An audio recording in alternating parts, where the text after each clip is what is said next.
Hello team, welcome to another ATP Geopolitics video with myself, Jonathan MS Pitts. Ukraine War Frontline update for the 2nd of May 2024.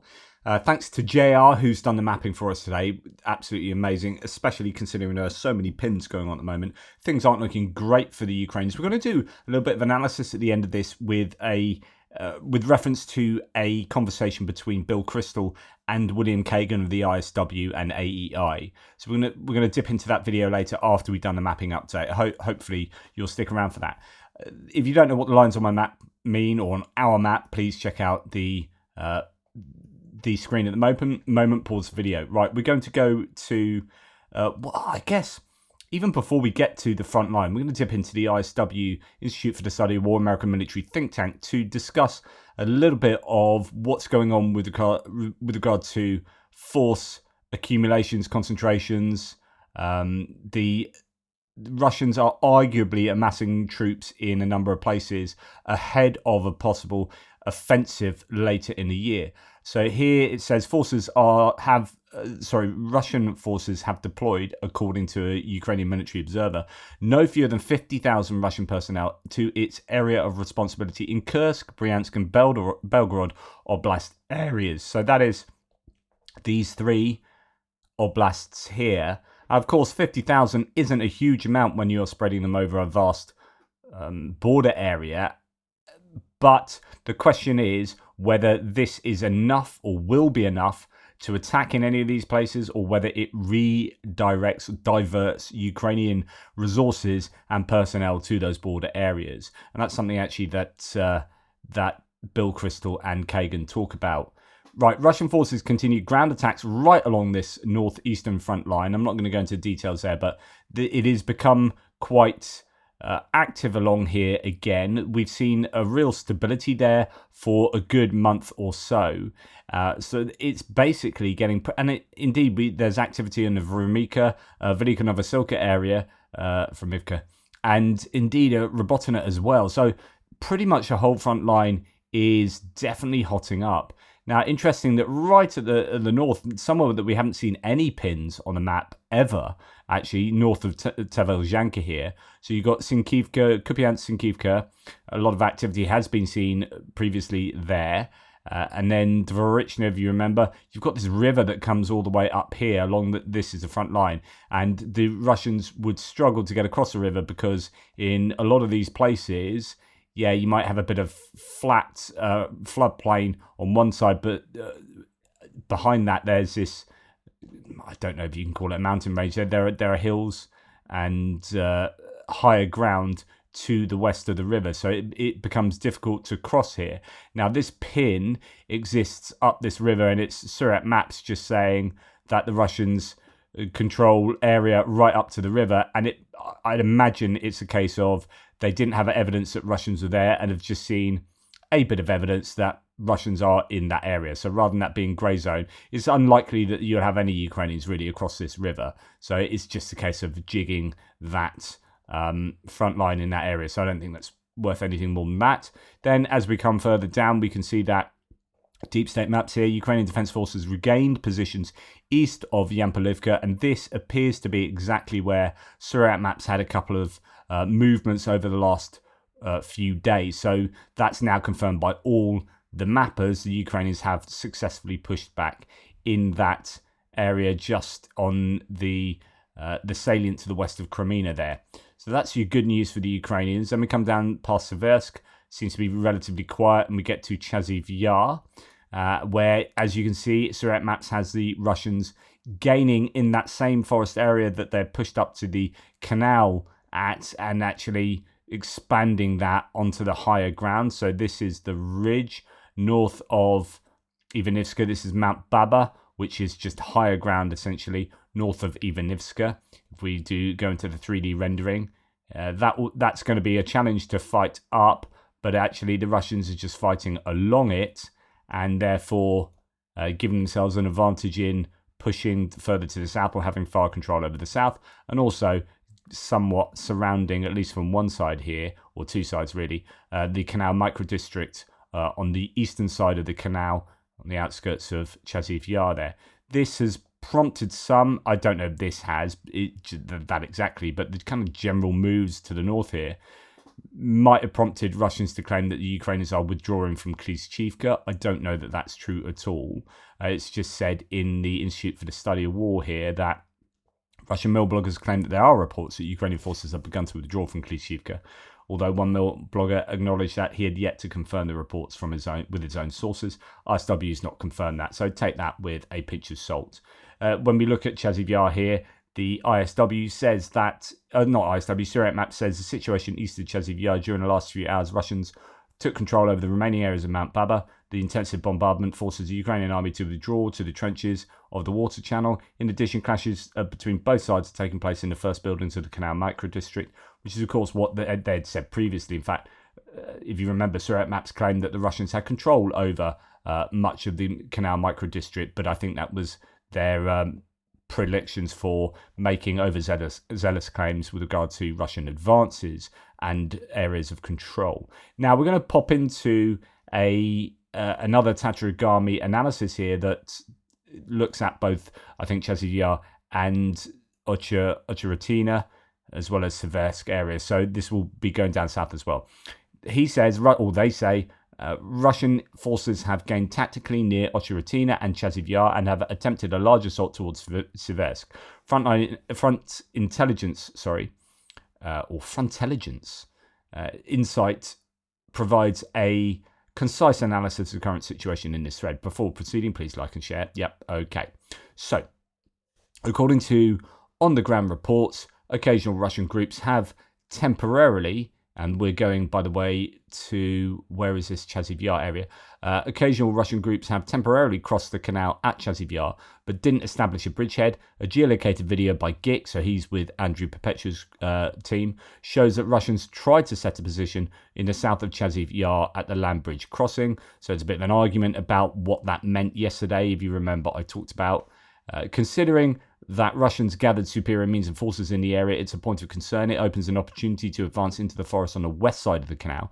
If successful, this would provide them with the freedom to choose further assault directions. So we go back to my map. That's going to be around here.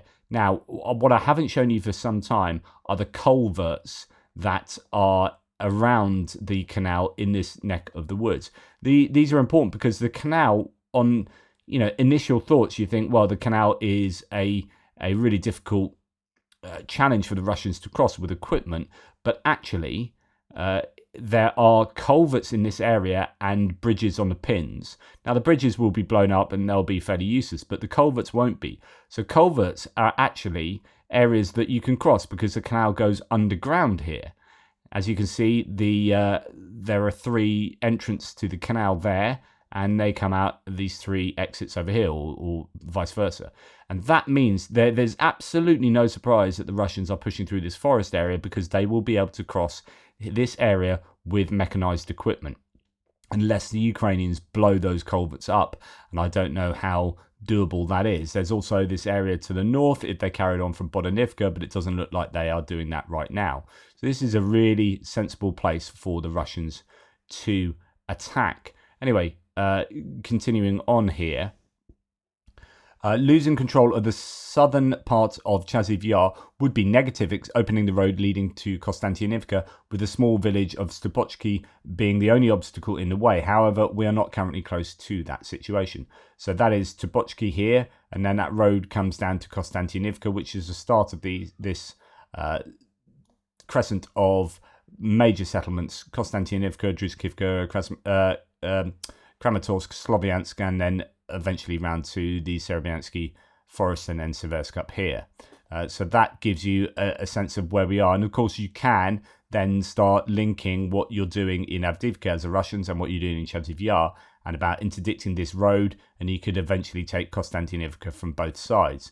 Whether we will get there, I don't know. I guess we'll see. Right, the Tatarigami continues. Russian forces continuing to make tactical gains in the Ocheratina area. Their advancing direction suggests an objective to reach Novo-Oleksandrivka and then Vozdvizhenka, potentially allowing them to cut off the road connecting the vital towns of Pokrovsk and Konstantinivka. In other words, If we come then down to the south here to what's going on in Ocheritina, and you can see some extensive gains for the Russians in that area. They are going to be moving towards this settlement, which is Vozdizhenka, to then try and take or try and interdict that road that we talked about yesterday between Konstantinivka and Pokrovsk. So that is certainly a challenge. If Deep State UA's reported territorial gains are accurate, it indicates that Russian forces have captured fortified positions. If you want to support Ukrainian forces in the area, you can check out someone who's a volunteer who consistently delivers aid to frontline forces there. Now, this is interesting. I'm going to bring up an image of the Ukrainian fortifications in that area. Hopefully I can copy that across so we can see that actually potentially the Russians have got to the major fortification defenses of the Ukrainians. So here it is. This is a map. I can't speak to the accuracy of this, but somebody sent it to me. Chris sent this to me and said it seems to be pretty accurate. If we look at Ocheritina, we've got a large blue trench line of set fortifications there, and we got some further to the north going kind of north-south, which is interesting, maybe expecting attacks from the east rather than from the south. So this could be this could confirm the evidence or the claim that the Russians have reached the Ukrainian big fortifications already, and that would be I guess in some sense you want them to have the big fortifications there now rather than take more and more land and villages before reaching them, and then the Ukrainians can put up a proper resistance sooner rather than later. So you can read that both ways, I guess.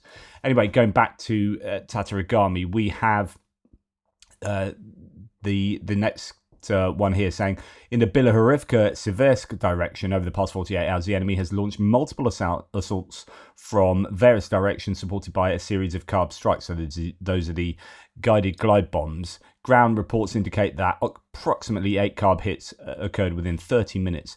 These assaults were repelled. This is then coming out from here, going further up past Bakhmut to the Siversk front line, which is all around here. So they really are seeming to be pressing from all sorts of directions at the moment, the Russians. As I said yesterday and this morning, I think that now's the time to do the attacking. From a Russian point of view, the Ukrainians are struggling with manpower, don't have the equipment delivered yet. That will be a couple of weeks before you'll really see that taken effect. And so, it's kind of make hay with the sun shines, now or never. The frontline situation remains complex, but efforts are underway to stabilize it. The arrival of Western ammunition is expected to improve the situation. While Russian forces are making gains, there is no sign of a frontline collapse. So it is bad for the Ukrainians at the moment. They are losing ground, but it's not a full collapse. Routes take loads of ground like it was in Kharkiv for the Ukrainians, with the boot on the other foot. These tactical gains may appear minor, but accumulation can lead to operational success. The goal is to form a multi-echelon double pincer move. The smaller pincer aims to isolate forces south of Bakhmut, while the larger pincer seeks to encircle the entire grouping of forces. Okay, what does that mean? So there are several pincer movements going on. So you've got a smaller one maybe going on in the Ocheritina, and then down from Chaziv Yar, that would take out this kind of area of land, the New York Shumi area. But there could be a larger pincer going on with the whole Siversk move from north of the forest, this Terny, Torska, Yampolivka area. The problem is they have to negotiate getting across the Zherebets River there, or it could be a move south of the forest and the Severodonetsk River by going through Bilohorivka and then having a larger encirclement to take all of this area, and that would be the operational success there would be immense for them, because they would hope to have taken then Sloviansk, Kramatorsk, Druzhkivka, Konstantinivka. So that would be a big success for the Russians if it comes to something like that. Ukraine can slow down and even stop the Russian advance, but not without losing several settlements. Despite shortcomings in strategic and operational planning, senior officers and soldiers are at a tactical level are demonstrating personal initiative to fix the situation. For instance, individual officers officers and soldiers have taken the initiative to get machinery from charity funds and volunteers to build defences. They also established ad hoc training to train new soldiers who did not receive adequate training in the official training facilities. Of course, that is a bit of a veiled insult or a veiled criticism, of the central government or the central military planning with regard to mobilisation and training, with regard to building of fortifications that didn't happen effectively enough. Most of these assaults have been countered thanks to infantry supported by FPV drones, whose ammunition is still being produced in improvised workshops. Innovative ways to bypass electronic warfare or enhance FPV flight range are being developed and implemented at the individual level. Overall, thanks to ground level efforts driven by the personal initiative of brigade officers, soldiers and sergeants, along with the arrival of Western aid and stabilisation measures that we can't disclose, the situation may improve. So it's the idea that other things are happening, but they can't really talk about it. An important detail that I forgot to add, there is a risk posed by Russian control over Ocheritina. This control opens up more opportunities besides Novo-Alexandrivka, as it allows access to a road that runs north towards the south of the Konstantinivka area. And of course, I presume here, meaning this road, or indeed the road coming up north from further to the west of Novo-Konyovo here. So anyway, back to the actual mapping here, you can see that basically the Russians are filling in the gap between Novo-Konyovo here and Ocheritina, and also expanding control at Ocheritina, although Surrey Maps already had that, Andrew Perpetua and Deep State Maps agreeing with that.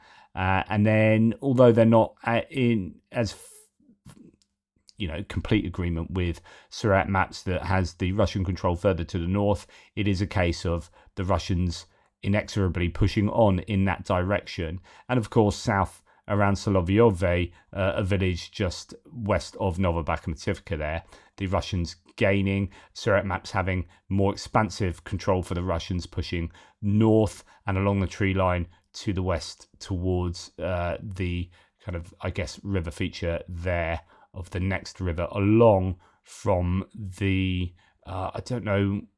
is that from the Derna? No, that's not the Derna. So the Derna comes down here. So there's a second and then a third river. In fact, you can probably see the name of it somewhere. No, I can't find it there, but I'm sure we'll get to know these rivers in due course. So let's now go to some of the sources, talking in a little bit of detail about this. So Yulian Rurpka says Russian invasion forces captured Novo-Konyovo and Keremek. Their assault on Arkhangelsk started from two directions, outgunned and outmanned. Ukrainian forces find no way to stop them. In this area of the front, Russians are now advancing with up to 2 kilometers per week. So there's a bit of dooming there from Julian Rurpka, which sometimes he does, but the reality of the situation is the Russians are making fairly significant gains around here, and the Ukrainians really are on the back foot. Here, Surat Map says, situation north of Avdiivka, the Russian army continues advancing southwest and west of Solovyove along the trench lines, that's in this direction, until the Ukrainian army stop the attack. In addition, Russian troops are fighting in the southern part of Arkhangelsk and advance further east of Ocheritina. As a consequence, Ukrainian forces withdrew from the central trench system northwards while the area is being secured by the Russians. So there were worries that they would be kind of encircled here, the Ukrainians. So I presume that they operationally withdrew, I presume successfully from there, who knows. But yeah, it's pretty challenging in this whole region. Here we have Tom Bike saying Russia's Ocheritina salient today's satellite image, and this actually comes from just now. Several fires indicate intense combat and shelling on both sides. Positions, trenches, tree lines, vehicles on fire after being hit. Blue line is the end of Ukrainian control. So that is in this particular map, the end of Ukrainian control. You got Ocheritina and the Russians moving to the northwest there.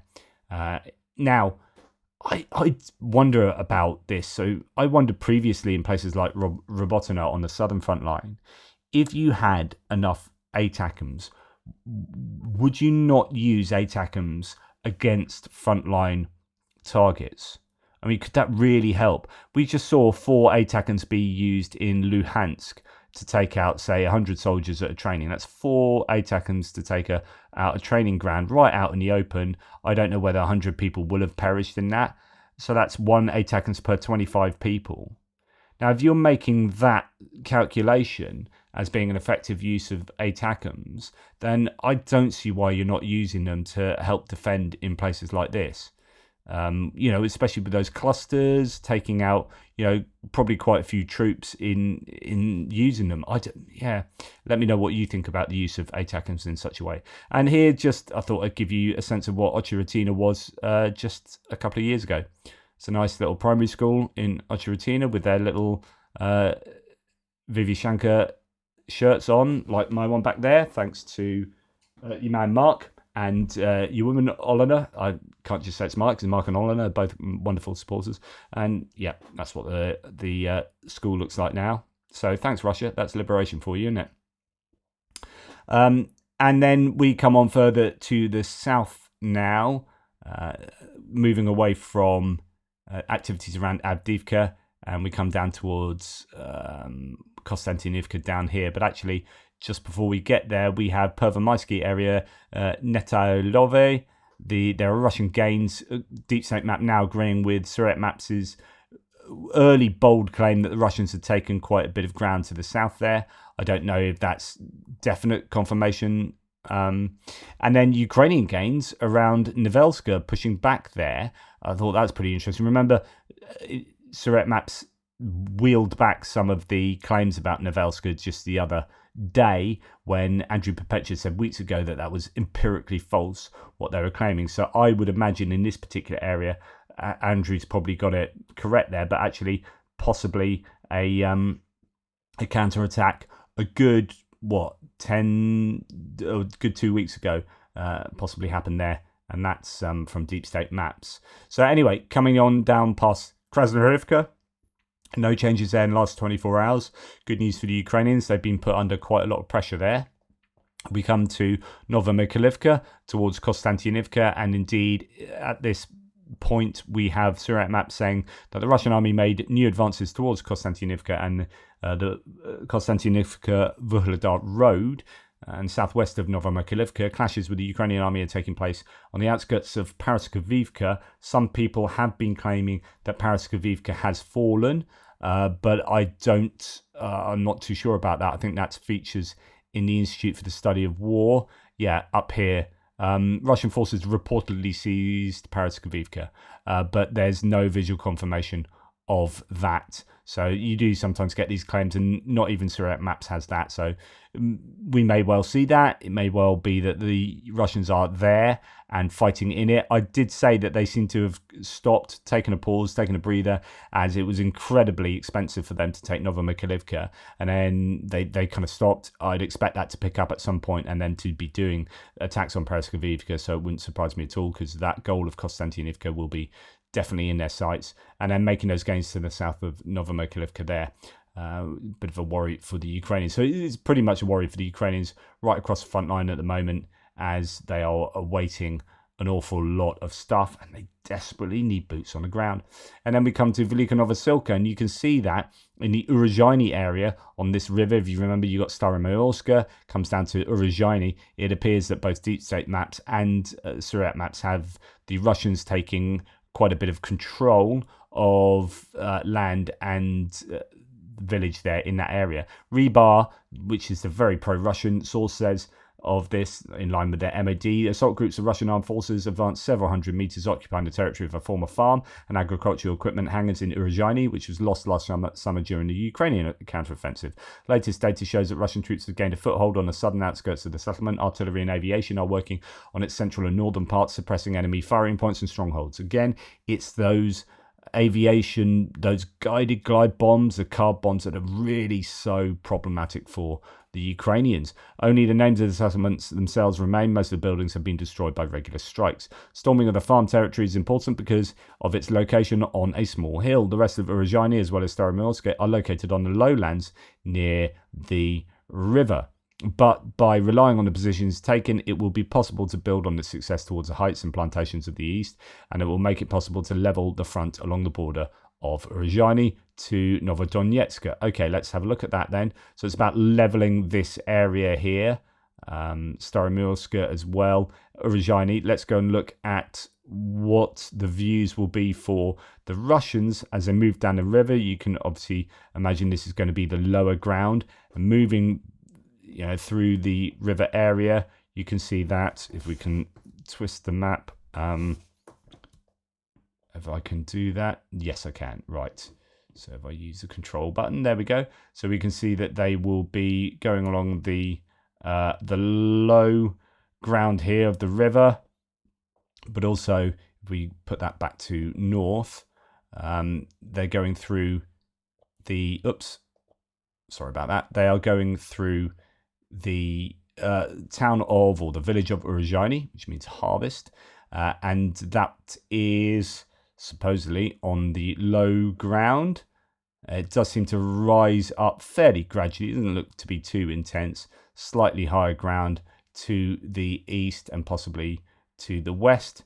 Let's go and check that out on looking at the topography and the heights. Bottom right hand of the screen, you can see a number that changes as I move the cursor.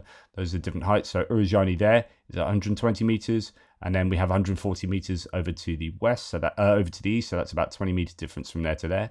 And then here we have 108, so it goes down as you would imagine. It's the river just here. 120 meters of Staromyrsk, and then up to 146. So this whole area is lower than the area to the east and to the west.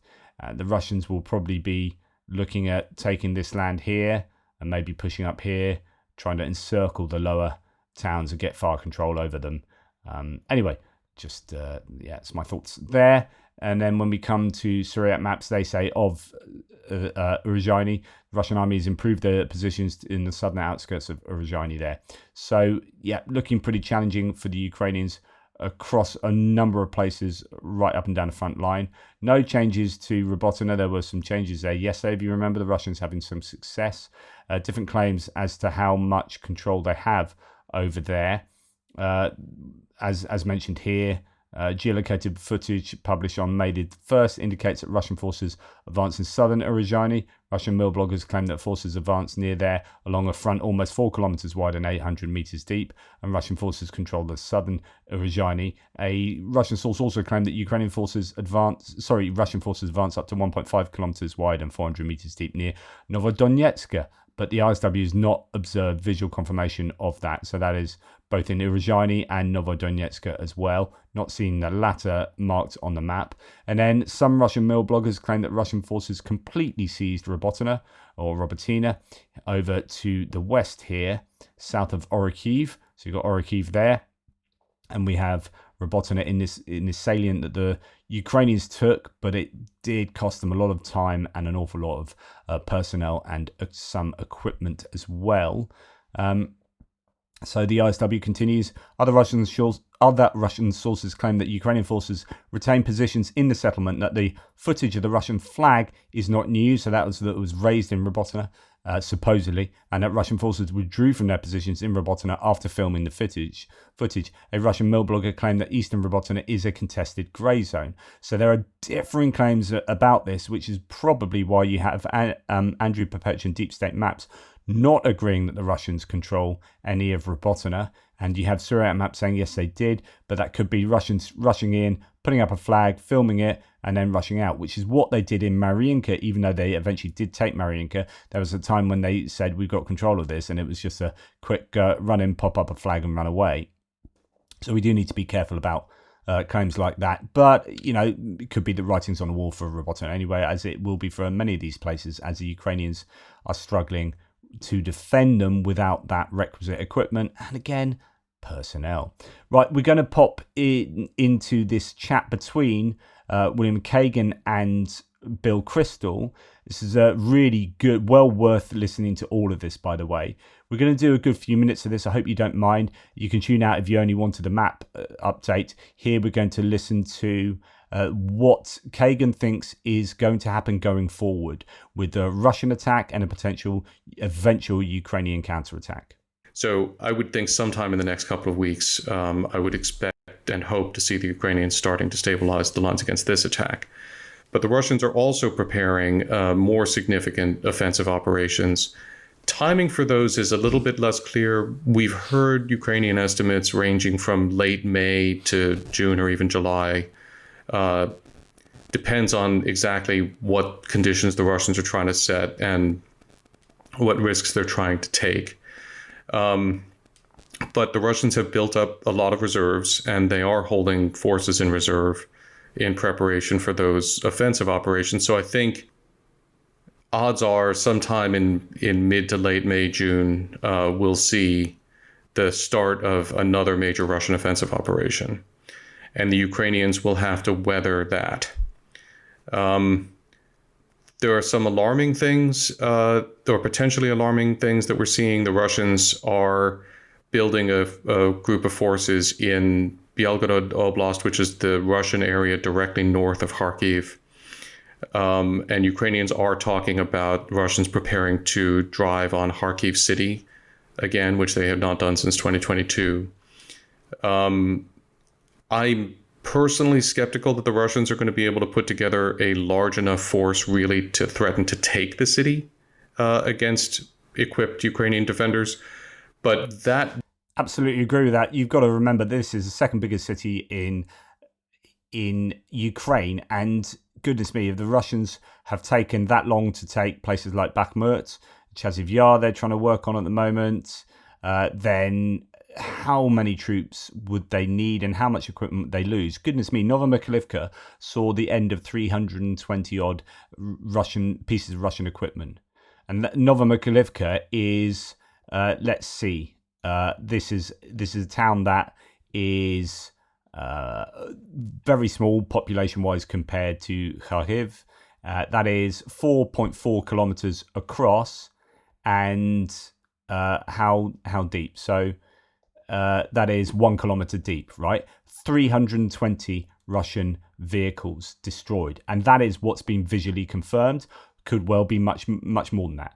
Here we have a city that is from one side to the other, realistically 30 kilometers, and likewise from the other dimensions as well, likely similar. So if you go from sort of there to there, 20 by 30 kilometers, something like that. Just, it's not going to happen. It's just not going to happen.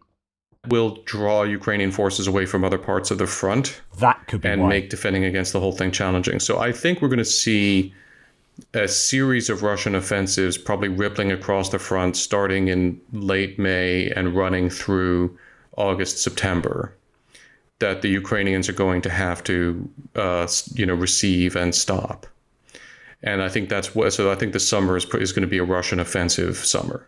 So a rough summer, but sounds like you think the Ukrainians, the odds are the front doesn't collapse, and they sort of have to give some ground and take casualties, of course, and all that, but not a disaster. Yeah, I don't think I'm really pretty confident the Ukrainians are not going to lose Kharkiv or any major city, and that the front is not going to collapse. And we'll see what kind of ground and troops they lose. But I think I'm pretty confident with the aid package coming in, also with things, and we can talk about this more, that the Ukrainians are doing to address their own manpower problems.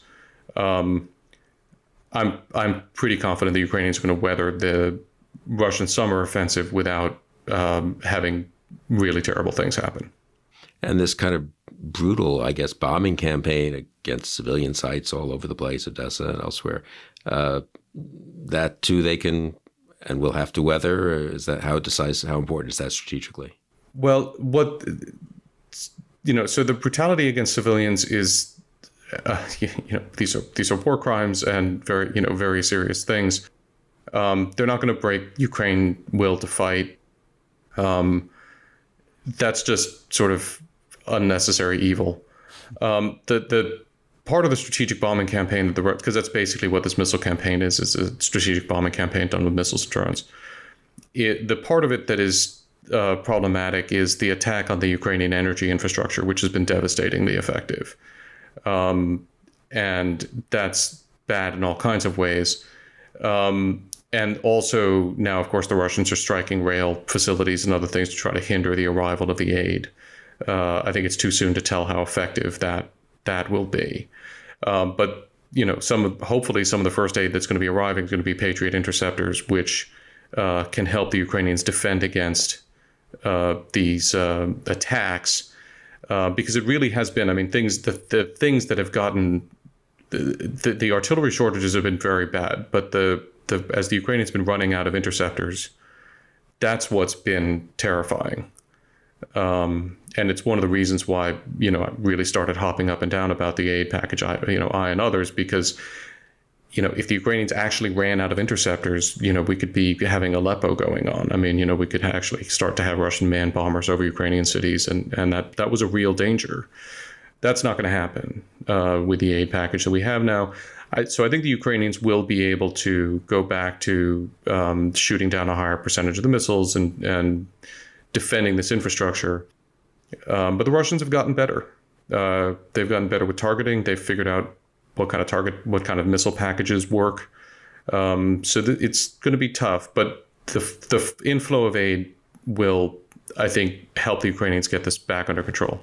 So there'll be a rough summer, and we'll know at some point. Sounds like whether basically it's rough but manageable, or rough but really dangerous, even more dangerous. That's kind of presumably what, midsummer or August. I think August. I think by August we'll have a good sense of where this is headed. And even if it's even if it's manageable, if I can use that term, I hate to use that in a war, but survivable. Still, the Ukrainians don't have any. Still, are just kind of playing defense and trying to stabilize the situation. It sounds through the summer, yeah. Through the summer, yeah. Now, after that, things start to get interesting, because the Russians don't have limitless manpower. They don't have limitless military capacity. They are mobilizing what they're going to mobilize for this year, and they're going to presumably hurl it into these offensive operations. And I do think the Ukrainians will hold the offensives, hold the lines. And I think that's going to have an awful lot to do with things like HIMARS, artillery, strategic operational strikes, and use of drones consistently, use of cruise missiles, etc., etc. They can really keep up the pressure. If they get enough of those resources to hammer the Russians behind lines, to take out training establishments with 100 troops, if they've actually genuinely taken out 100 troops today there in that one strike, can they keep doing things like that? There is talk that they've hit a number of railway infrastructure targets over last night, I believe, along this front here. Nearer the border. I'm not sure of the details of that, but I'm sure there'll be stuff happening that we don't always hear about. To kind of stop Russia being able to so effectively prosecute an attack in the summertime. You have as a defender, you have some opportunities when you've stopped an attack, depending on your own capabilities and your own resources. And on the one hand, you can just sort of wipe your brow and recover yourself and think about what's coming next. You can also, however, take advantage of the fact that an enemy whose attacks have failed tends to be disorganized and offer opportunities for counterstrokes. And I think the later we get into the year, the more possible it is to think about Ukrainians conducting counterattacks into stalling Russian offensive operations and starting to regain a little bit of the initiative on the battlefield. This is what the Ukrainians are talking about doing. It's hard to see past the event horizons of the offensives to assess whether they're going to be able to do that or not. There's a lot of variables there. Militarily, in terms of how military operations work, it's very plausible. So option number one is that we get into the fall, into the early fall, and the Ukrainians actually are able to begin conducting some limited counterattacks, maybe very small counteroffensives to take advantage of failing Russian attacks.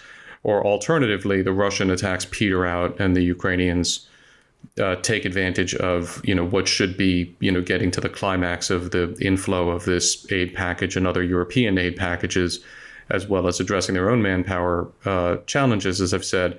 And which is sort of what the Russians doing now. As the Ukrainians finished their counter-offensive, that seems so long ago, they kind of exhausted themselves, and that's the time that the Russians say, right, now we can take advantage of that. Except, actually, the Ukrainians took then a longer time to exhaust their resources, and they didn't have the resource package from the US, so that was 6-7 months, and that was the time, that kind of disorganization in the Ukrainian forces right now, without the manpower and without the equipment, is a good time for the Russians to hit, and that's why they're having so much success now. And of course, it takes time to get that US aid package and then European aid packages in to be able to stop that. It's going to be interesting to see what happens at the end of summer, as he hints there, because I do worry about the Ukrainian ability to mobilize enough troops to make a significant difference. It's such a big challenge, and it's such a big number of people that they need if they're going to, which is why I think they should be getting just huge amounts of distance munitions. I wouldn't be worrying too much about trying to counterattack. I'd just be hammering the Russians for 6 months or a year in terms of missiles, HIMARS, precision guided artillery ammunition, general artillery, drones, cruise missiles, ATACMS, all of this, just loads of it, continually hammer, and then you don't lose your men. So if you are struggling to mobilize, everything needs to be done from a distance. Prepare possibly for a winter counteroffensive. That would be optimistic. I can see other scenarios, possibly more realistic, in which the Ukrainians focus on a spring counteroffensive. But they definitely intend to launch a counteroffensive. And as bad as things look at the moment, it's still very conceivable to see how the Ukrainians could launch a counteroffensive and begin to take back territory, either late this year or into next year. It's all about mobilization for me, and I'm sure that's what he thinks as well. It's conceivable they could attack later this year, more likely spring. I think spring at the earliest, really, for at least for a large counteroffensive. You might see little pushes here, little pushes there, if they can shape particular areas well enough. But it's going to depend on the use of their munitions, and because they, at the moment, they still have that asymmetry of HIMARS against the Russians, like that kind of medium range rocket missile usage that is accurate. I think they can still have that asymmetric advantage until the Russians make enough Tornado S or whatever it is, HIMARS equivalent munitions, and get those pieces used up and down the front line. I don't think they're doing that, although they are having some success against certain pieces of kit, which is slightly worrying for the Ukrainians, because they have had that advantage. They need, wouldn't it be great though if they had like 5 times the amount of HIMARS or multiple launch rocket systems and 5 times the amount of rockets, and were just absolutely littering the Russian occupied territories and smashing military targets, and then with the longer range missiles and drones really complementing that, because they just need the boots on the ground, and they don't have it, and it's looking a bit chaotic in terms of whether they will be able to get a huge number of soldiers going forward. Anyway, that's my tuppence. Let me know what you think. Please like, subscribe and share. Sorry this is a bit of a longer one, but I fancied doing a little bit more of an analysis there, or at least referring to other people who have done some good analysis. So anyway, let me know what you think. Take care. Speak soon.